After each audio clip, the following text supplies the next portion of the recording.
Assalamualaikum warahmatullahi wabarakatuh. Apa khabar semua pelajar yang Ustazah kasihi? Ustazah doakan semua pelajar berada dalam keadaan sihat dan ceria. Hari ini kita akan meneruskan PDPR kita seperti biasa bagi mata pelajaran pendidikan Islam di bawah bidang akidah yang bertajuk syirik merosakkan akidah. Sebelum tu saya minta semua pelajar membuka buku teks. Pastikan buku teks berada bersama para pelajar dan buka muka surat 88. Okey, tajuk syirik merosakkan akidah unit 4. Okay, boleh tengok belakang kan? Ada gambar syirik, dia tunjuk di situ menyembah berhala, memuja jin dan syaitan, mempercayai bomoh yang menggunakan sihir, berdoa kepada makhluk selain daripada Allah. Ini contoh-contoh syirik. Ini contoh syirik. Pertama, menyembah berhala, yang maknanya menyembah patung, apa-apa patung sekalipun yang kita panggil berhala. Sah dia syirik. Yang kedua, memuja jin dan syaitan. Maknanya mengambil makhluk lain daripada golongan jin ataupun syaitan, bersahabat dengan golongan ini dan mengambil manfaat, maknanya mempercayai bahawa golongan ini berkuasa juga.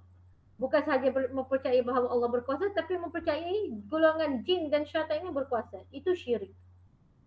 Yang ketiga, contoh yang ketiga, dia mempercayai bomoh. Dia ada sakit hati pada seseorang, lalu dia menggunakan bomoh untuk menyihir orang tersebut. Sihir ni dalam macam-macam keadaan, sama ada dengki dengan kebahagiaan keluarga seseorang, menyebabkan keluarga itu berpecah belah, ataupun menyebabkan kesakitan pada seorang itu dengan menggunakan sihir. Itu juga maknanya syirik. Salah satu daripada cara syirik. Yang keempat, berdoa kepada makhluk selain daripada Allah. Berdoa maknanya minta. Doa-doa ni kita minta. Jadi minta dengan makhluk lain selain dari Allah. Itu juga syirik. Empat keadaan ini contoh-contoh syirik. Okey, kita akan tengok pengertian syirik. Apakah yang dimaksudkan dengan syirik? Okey. Syirik ialah perbuatan menyekutukan Allah Subhanahu Wa Taala dengan sesuatu yang lain. Syirik boleh berlaku sama ada dengan i'tiqad, perkataan dan perbuatan. Maknanya syirik ni dia bukan tak percaya pada Allah, dia percaya pada Allah. Dia beriman dengan Allah, dia yakin Allah ada. Dia yakin dengan kewujudan Allah. Tetapi dalam masa yang sama, dia juga mempercayai kuasa lain. Contohnya dia mempercayai kuasa jin, syaitan, bersahabat dengan golongan jin dan syaitan, ataupun mempercayai kuasa bomoh. Bagi dia bomoh ni boleh memberi kebaikan pada dia, ataupun dia sakit, dia tak pergi kepada hospital, dia tak pergi cek diri dia pada hospital, tapi dia pergi jumpa bomoh. Dia pergi jumpa bomoh. Kalau bomoh tu bomoh yang baik, maka mungkin bomoh tu akan menyuruh dia pergi ke hospital ataupun memberi ayat-ayat suci Al-Quran. Tapi bomoh yang tak baik, bomoh tu pun akan kata bomoh ni sebenarnya dalam kategori yang tak baik kebanyakannya. Dia pun kata kamu ni kena buat teori, sedangkan tak ada apa-apa pun, maka menyebabkan perpecahan. Maka orang itu percaya pada bomoh, juga syirik. Ataupun dia bila dia pergi ke bomoh, dia sihat, maka dia percaya bomoh tu boleh menyembuhkan penyakit, juga syirik. Ataupun macam bagi contoh tadi, bomoh yang buat sihir, dia pergi jumpa bomoh untuk menyihir orang lain, sebab dia percaya dengan bomoh tu ada kuasa, itu syirik. Maknanya dia percaya pada Allah. Kadang-kadang orang yang syirik ni dia solat, dia tak tinggal solat. Dia solat seperti kita, solat 5 waktunya tak pernah ditinggalkan. Bahkan mungkin dia solat sunat juga ada.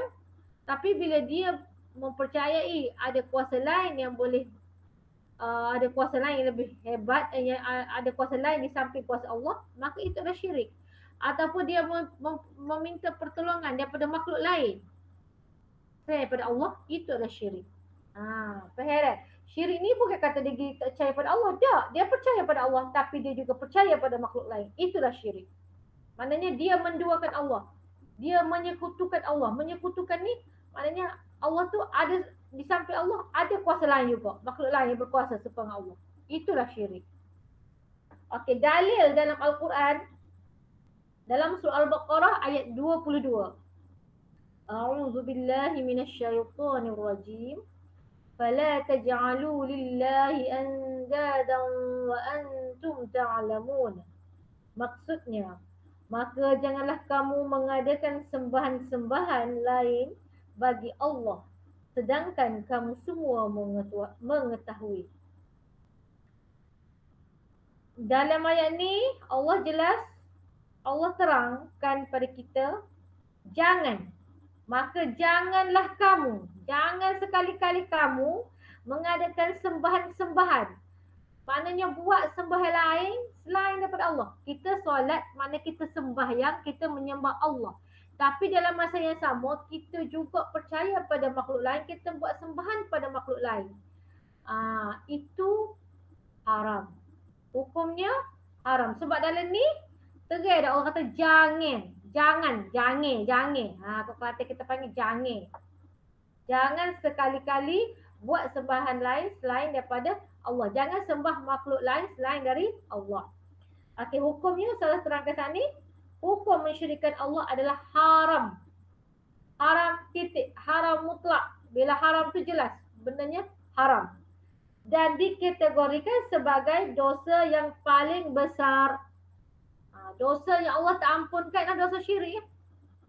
Dosa orang tu dia balah orang.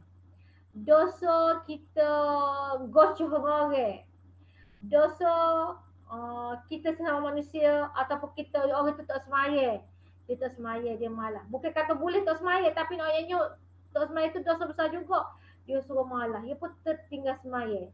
Dia dosa, tapi bila dia minta ampun dengan Allah, InsyaAllah Allah akan ampunkan. Allah Maha Pengampun. Dengar orang, dia pergi minta maaf dengan orang tu, kemudian dia pun minta ampun dengan Allah, Allah akan ampunkan. InsyaAllah Allah akan ampunkan.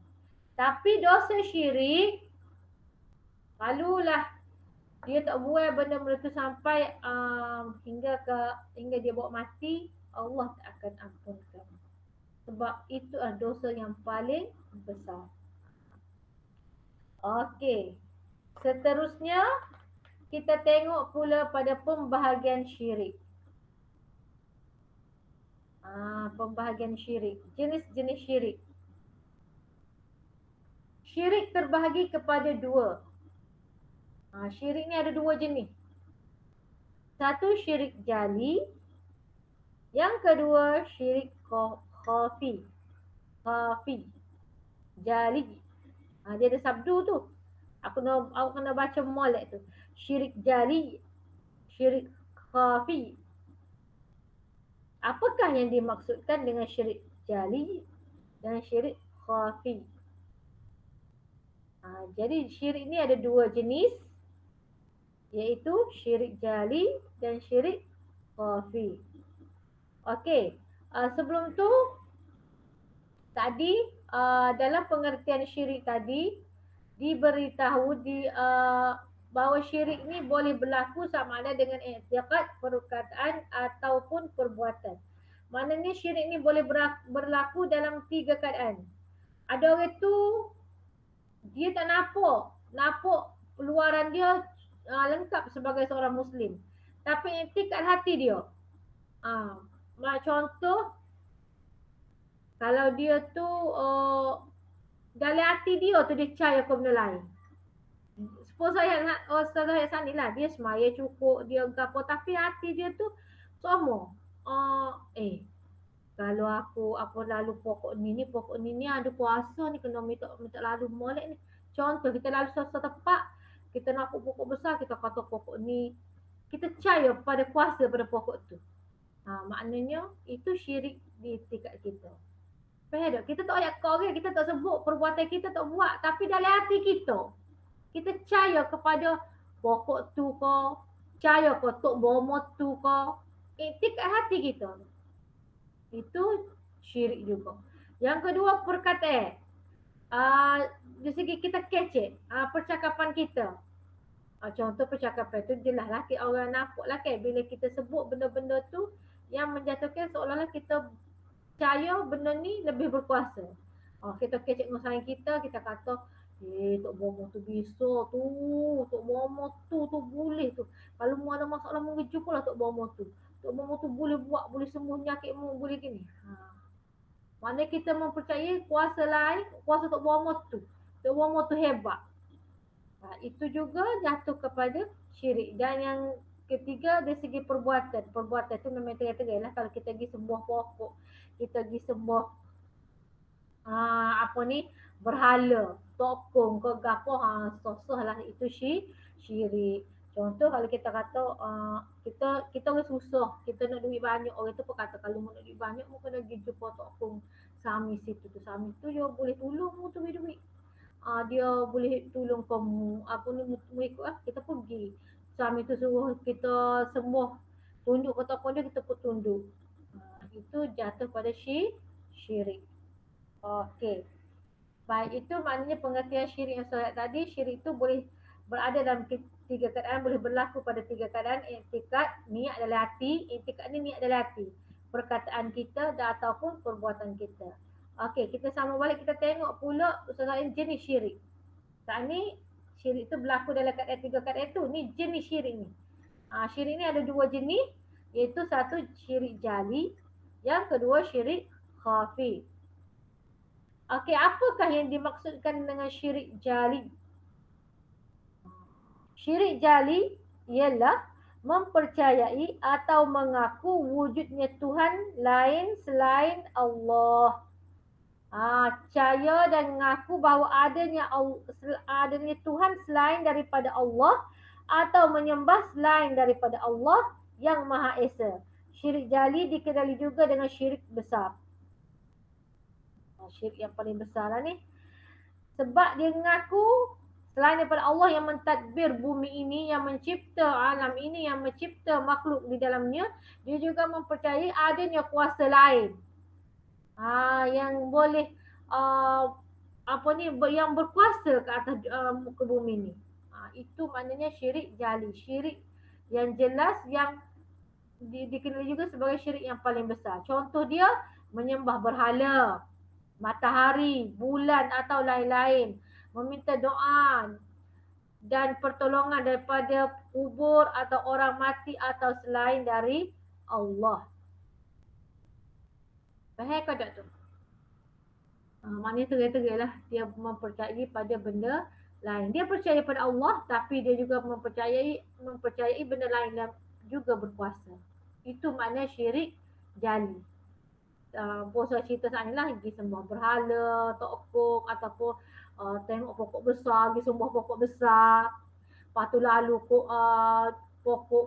kawasan kubur, cahaya ke kubur, minta tolong ke kubur. Ataupun kata ni kubur orang alim, aku pergi doa kat kubur orang alim tu, orang mati dah. Itu semua adalah perbuatan syirik. Okey, kesan syirik jali, apa yang berlaku kesan dia kalau orang buat perangai ni, yang pertama membatalkan akidah. Maknanya bila membatalkan akidah, ianya keluar dari Islam. Dia bukan lagi tergolong dalam golongan orang-orang Muslim, bukan lagi orang Islam. Na'udzubillah. Yang kedua, berdosa besar. Sah-sahlah berdosa besar. Yang ketiga, dijanjikan azab yang pedih. Bila dah batal akidah dia terkeluar dari Islam, maka dia berdosa besar. Dan secara rasminya lah, bila orang tu berdosa besar, batal akidah dia, maka azab yang akan dia terima adalah amat-amat pedih. Kita ni akan menghadap belakang. Kita suka tak suka, kita akan menghadap satu hari, satu saat yang dinamakan Yaumul Qiyamah, hari akhirat, hari kiamat. Dan kita akan berhadapan dengan timbangan pahala dan dosa. kita akan dihitung, kita akan dihisap. Dan di akhirnya kita akan mendapat pembalasan.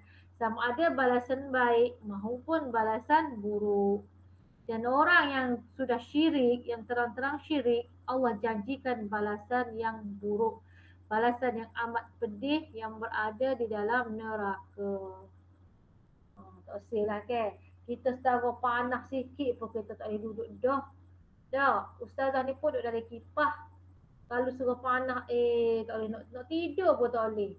Apatah lagi berada dalam neraka Allah yang azabnya terlalu sakit. Okey, cara menjauhi syirik jali. Yang pertama, mendalami ilmu tentang Islam. Tu nombor satu. Hidup kita ni nombor satu dalam hidup mesti ada ilmu. Bukan ada harta dah, ada ilmu. Orang yang ada ilmu, insya-Allah dia akan ada harta. Tapi orang yang ada harta tapi tak ada ilmu, dia sebenarnya kosong. Dialah orang yang paling miskin. Sebab orang yang berilmu, dia akan berusaha dan berikhtiar untuk hidup dan mengumpul harta. Tapi orang yang ada harta, orang yang ada harta, dia tak ada ilmu, dia akan menghabiskan harta dan akhirnya dia akan jatuh miskin.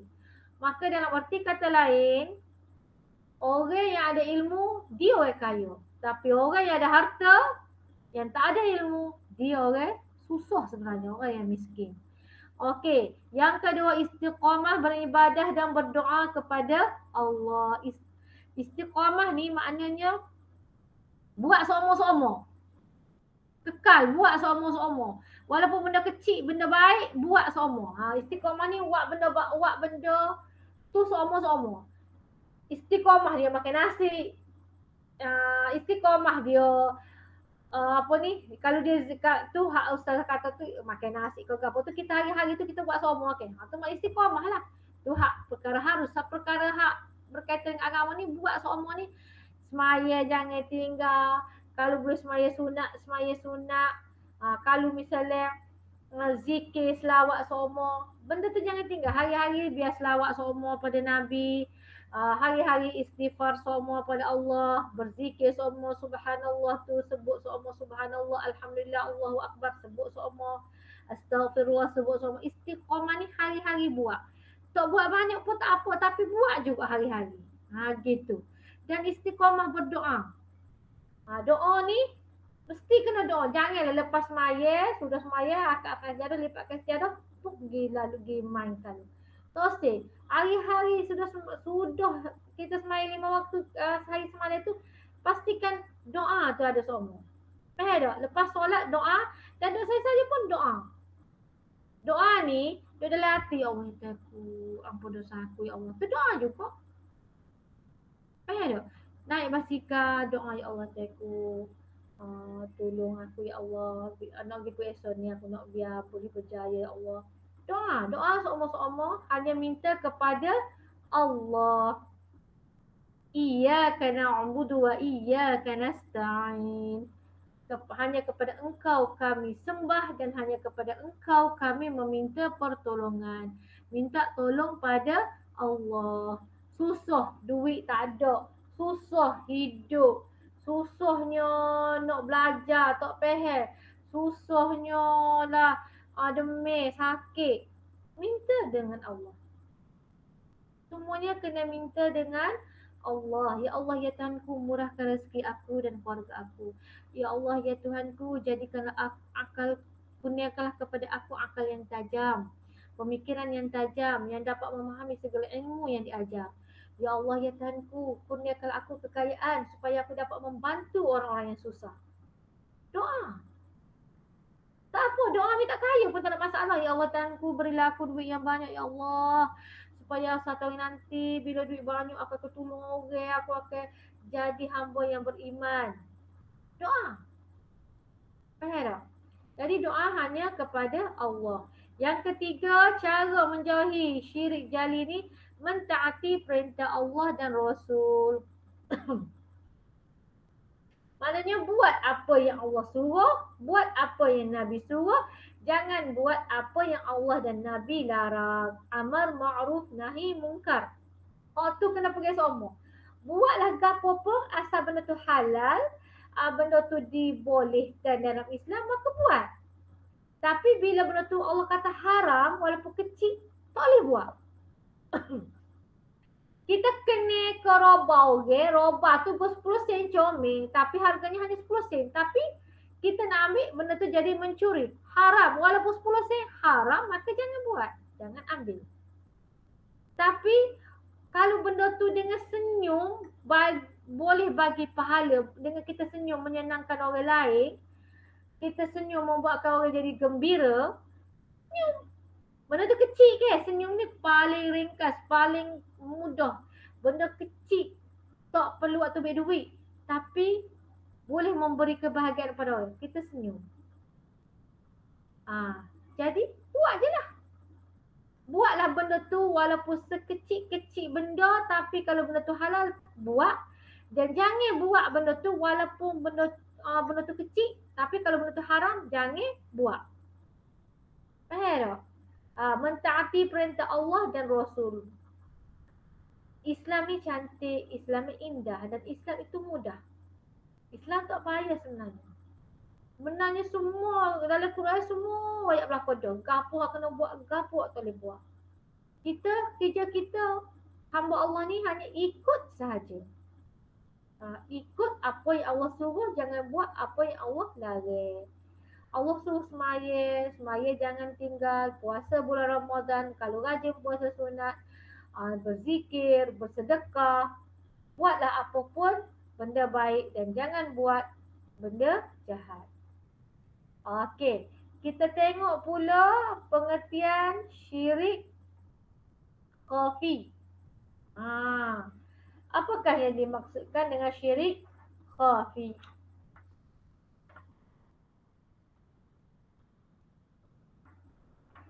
Syirik khafi ialah tidak meletakkan Allah sebagai yang mutlak dalam niat ketika beribadat atau melakukan sesuatu perkara. Syirik ini juga dikenali dengan syirik kecil. Ni syirik jali tu syirik besar, hak terang-terang. Khafi ni ya sembunyi. Syirik kecil, syirik tersembunyi. Lagu mana benda makna dia? Dia buat benda ni bukan kerana Allah. Dia buat sesuatu perkara bukan kerana Allah. Dalam hati dia tu, dia solat, dia buat baik. Dia buat sesuatu bukan kerana Allah sebagai yang mutlak dalam niat ketika beribadat atau melakukan sesuatu perkara. Contoh gak semaya gak masa kita semaya ni buat apa semaya? Boleh. Orang ada ni kena semaya lah. Nak tunjuk kita rajin semaya. Buat kita tengok tu kita semaya, kita semaya. Dia semaya bukan kerana Allah tapi kerana benda lain. Awak tengok sebelah tu kan. Dia tolong cikgu. Dia tolong cikgu apa? Sebab harap ustazah puji aku. Dalam hati dia tu dia kata, harap ustazah puji aku lepas ni. Nak suruh ustazah royak kau ramah. Baguslah awak ni tu Mak Nurin ni bagus. Nak suruh ustazah puji. Itu pun jadi syirik kecil. Jadi elakkan.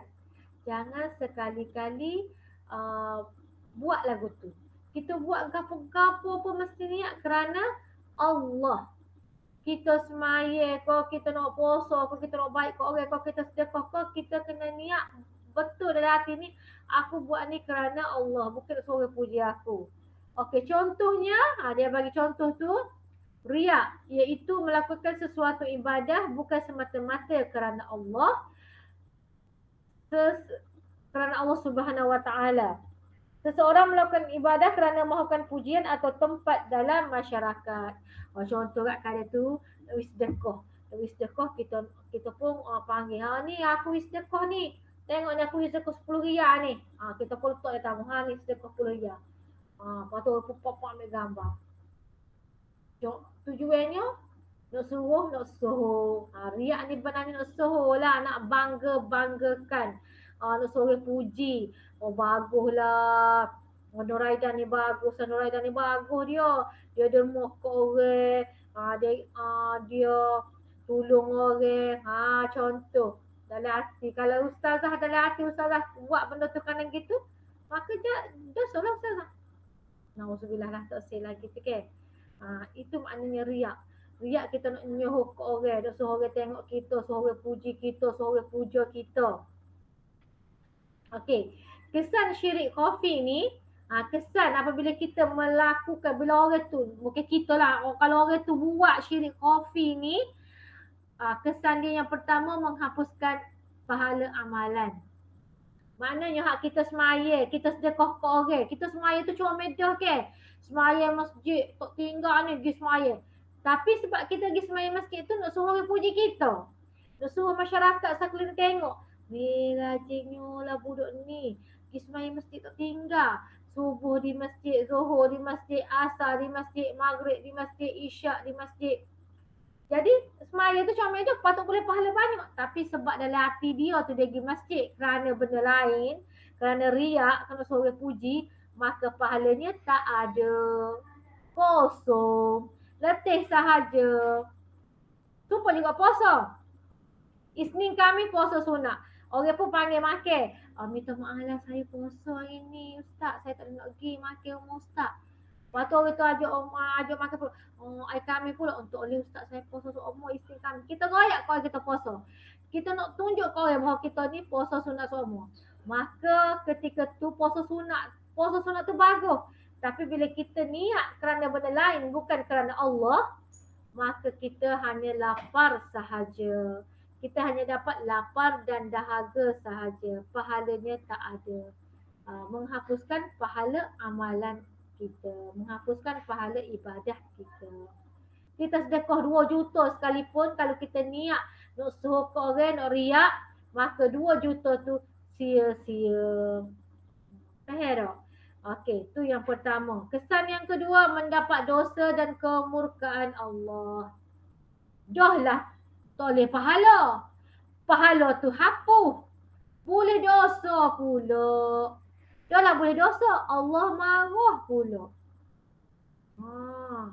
Allah banyaknya lah deh. Ruginya lah. Yang ketiga, hidup tidak tenang. Nak tenang kan? Sebab kita buat apa-apa nak nyuruh ke orang. Aku nak apa ni, biar orang tengok lah aku sedekah ni ke masjid ni. Sedekah 5,000 ni. We ke masjid ni, ayat kotak imam. Pak Imam, saya ni nak 5,000 ni. Kotak ramai ni. Orang ada belakang orang dalam masjid ke. Maka tika tu lah kita follow duit kotak email. Ni duit amor ni 5,000 ni. Nak suruh beli kapet ni. Nak suruh aircon ni. Lepas tu orang buat tak tahu. Kita balik rumah dah mikir, orang tahu kau doa aku rumah tak ada. Orang tahu kau doa, kena ayat pulak ni. Itulah maknanya hidup tak tenang lah. Balik mikir, suruh orang suruh. Maka hidup kita tak akan tenang. Dan bila kita ni hidup dalam kemurkaan Allah, memang tak tenang hidup kita. Bila hidup kita ni walau sentiasa dalam dosa, juga tak tenang hidup. Hidup ni walaupun kita ni kaya, rumah besar, duit banyak, tapi kalau dosa banyak, hidup dalam kemurkaan Allah, maka hidup dia tidak akan tenang. Ketenangan hidup bukan diukur pada besarnya rumah, besarnya kereta, duit yang banyak dalam bank. Tak. Tapi ukuran ketenangan dalam hidup kita, kebahagiaan hidup kita ni dalam hati kita. Dan mengikut reda Allah. Kalau Allah reda dengan kita, insya-Allah walaupun kita susah hidup, tapi hidup kita akan tenang. Okey. Cara menjauhi syirik khafi. Yang pertama, kita toksik ni, buat perkara-perkara syirik khafi ni. Lagu mana kita nak menjauhi syirik khafi ni? Yang pertama, melatih diri supaya ikhlas. Buat kerja supaya ikhlas. Tak perlu akak kan benar. Janganlah pula lepas ni, aku ikhlas ni, aku duit ni. Tak perlu. Cuma ajar dalam diri kita. Ajar dalam hati kita. Didik diri. Didik ni maknanya, ya Allah, aku minta doa Allah, ya Tuhanku, aku ikhlas ni. Duit. Gitu. Tak usah fikir orang ada orang tengok orang apa duit. Yang kedua, menyembunyikan amalan kebajikan. Susu. Buat benda baik, tolong susu. Kita rajin puasa sunat. Isteri kami puasa. Kita rajin maya sunat. Kita semaya malam tak tinggal. Kita mengaji Quran tak tinggal. Susu. Tak susu. Tak perlu ayat. Kahwin sebulan apa ni tiap-tiap minggu kahwin khatam Quran. Kita rajin ngaji Quran ke. Kita hari-hari ngaji Quran. Jadi bila ngaji Quran seumur ni kak 30 juzuk tu kak habis. Kita pun kahwin khatam Quran. Seminggu sekali kahwin khatam Quran. 30 juzuk kahwin baca seumur. Jadi sebulan tu kak 4 kali kahwin khatam Quran. Dia kahwin tu, dia kahwin ni. Jadi kita tak nak hukum sebenarnya. Kita tak boleh hukum orang itu. Tapi kita sendiri. Kita jangan menghukum orang. Bila ada orang gitu kita kata, ni syirik khafi dah ni, riak dah ni. Jangan kita jangan buat gitu. Tapi kita jaga kita. Bukan saja corona ni, penyakit corona kita kena jaga kita. Dalam hal ni pun kita kena jaga kita lah. Jaga hati kita sendiri. Kita kena sembunyikan amalan kita. Orang lain kok dia lagi lah. Kita ni kena jaga amalan kita, susu apa yang kita buat. Kalau kita rajin ngaji Quran pun, biar Tuhan je tahu kita rajin ngaji Quran. Kalau kita rajin istighfar Quran pun, biar Allah je tahu kita rajin istighfar. Tak perlu nak ayat Quran. Aku sedekah seumur tiap-tiap Jumaat sedekah. Tak tinggal setakat hari ni sedekah seumur. Tak perlu ayat. Mahir tak? Yang ketiga, menghindari perasaan hebat dengan amalan yang dilakukan. Ni payah juga ni benar ni. Menghindari perasaan hebat. Mana dia kan? Mana jangan rasa hebat dalam diri. Ustazah. Aku ngajar sedap ni. So sedap. Aku ni ngajar ni hebat. Aku ngajar ni. Kalau ustazah ada rasa gitu, maka dosa ustazah. Mahir. Jangan rasa hebat sebab kita kena ingat tak ada manusia yang sempurna di atas muka bumi ni. Tak ada makhluk yang sempurna. Yang sempurna hanyalah Allah sahaja. Kita tak sempurna. Setiap orang ada kelebihan dan ada kekurangan. Semua orang lagu tu berlaku. Kalau orang tu lebih situ, dia kurang sini. Kalau orang ni kurang sini, dia lebih situ. Jadi dalam diri kita kena letak semua. Aku ni hamba Allah. Aku ni makhluk Allah. Aku tak hebat. Aku hanya manusia biasa yang ada malaikat roket atik kiri kanan duk hitung pahala dan dosa kita buat. Kita ingat semua, kita adalah hamba Allah yang sentiasa buat dosa. Kita adalah manusia yang sentiasa mudah lupa. Jadi bila kita rasa kita mudah lupa, kita rasa kita ni manusia yang sentiasa berdosa, maka kita kena sentiasa beristighfar, astaghfirullahalazim, dan kita kena rasa bahawa kita ni tak hebat. Kita hanya manusia biasa. Tidak ada yang hebat, tak ada gapo. Dan kita kena ingat bila kita mati esok, kita tak bawa ke kubur gapo-gapo pun. Kita hanya bawa kain kafan. Sebab itulah Allah Sebab itulah Allah suruh kita semaya pun dengan kain semaya kain kain putih gitu je. Tak ada suruh pakai yang semaya tu comel-comel ke apa tak. Cuma Allah kata mesti bersih dan kemas. Dan bila mati, kita hanya bawa kain putih tu juga jumpa Tuhan. Tak ada lah kalau kita umur besar pun, tekor besar pun, barang banyak tak bawa sesok dalam kubur. Tak bawa sikit abuk pun. Banyak ada 2 juta duit pun tak bawa dalam kubur sesok. Okey, jelas ke tak tu? Okey, itulah yang dimaksudkan dengan syirik. Okey, syirik ingat dah? Syirik, usaha ulang semula. Syirik ni boleh berlaku pada 3 keadaan. Dari segi etikad dia, niat dia dalam hati. Dari segi perkataan dia ataupun dari segi perbuatan dia. Hukum syirik haram dan dosa besar. Haram, dosa besar. Antara dosa yang paling besar. Itu hukum syirik. Dan syirik ni ada 2 jenis. Satu syirik khafi Dan syirik jali, dan yang kedua syirik khafi. Syirik jali ni hak terang-terang, yang syirik besar yang sembah benda lain selain pada Allah. Syirik khafi ni syirik yang tersembunyi, syirik kecil. Contohnya riak. Buat benda tu kerana benda lain, bukan kerana Allah. Buat ibadat, buat amalan baik kerana uh, benda lain, bukan kerana Allah. Okey, Ustazah harap semua pelajar faham pengertian syirik ni. Apa yang Ustazah nak?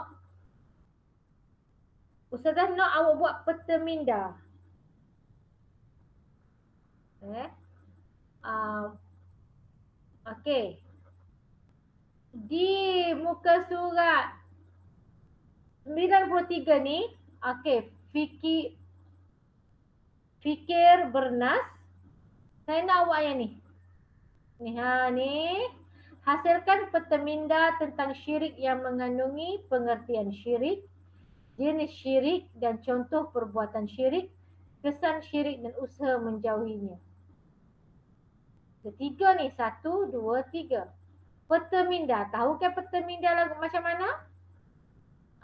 Ustazah nak awak buat dalam bentuk peta minda berkenaan dengan 3 perkara ni dalam buku AG2. Boleh ke dok?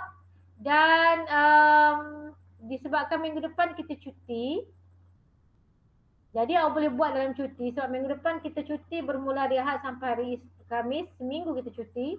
Hari Selasa kita berhari raya. Jadi selepas hari raya tu maknanya boleh buat lah, sebab hari raya sehari je kan, hari Selasa je. Jadi awak boleh buat benda ni, peta minda ni, dan tak payah hantar pada ustazah. Tak payah hantar dalam WhatsApp. Sebab saya nak tengok dalam buku awak. Nak tengok dalam buku tulis. Boleh tak?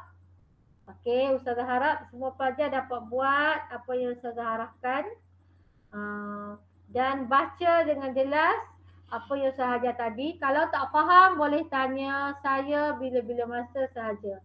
Boleh WhatsApp saya, sama ada nak hantar suara, voicemail ataupun nak tulis. Kalau tak faham, tanya aja. Boleh dah? Tak faham, tolong tanya. Okey, itu saja pelajaran kita, PGPR kita pada hari ini. Saya harap semuanya faham dan dapat melaksanakan tugas dengan sempurna. Okey, sekian dahulu untuk hari ini. Assalamualaikum warahmatullahi wabarakatuh.